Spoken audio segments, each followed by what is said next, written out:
them beside his. I didn't say anything. Just kissed his shoulder and held his hand. Some nights, I still ask myself why it worked. Why we made it when so many others didn't. Jake had once told me the truth scared him. That real love felt like giving someone the knife and trusting them not to use it. Maybe that was the answer. We had both held the knife, and we both put it down. But not everything stayed calm.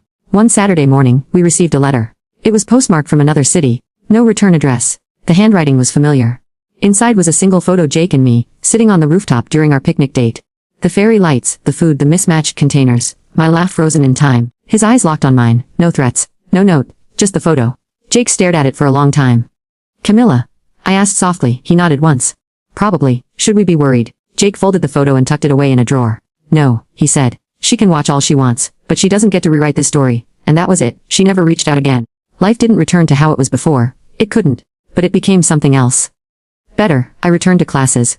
Jake took a break from his family business and enrolled in one course with me, Introduction to Comparative Literature. He hated it. But he sat next to me, took notes in ridiculous colored pens, and wrote essays that were way too dramatic just to make me laugh. We found new rhythms. Waking up together. Falling asleep to the sound of rain on his windows. Fighting over laundry schedules. Celebrating nothing in particular with cupcakes from the bakery on 5th Street. And slowly, the world stopped watching. We became background characters in other people's gossip.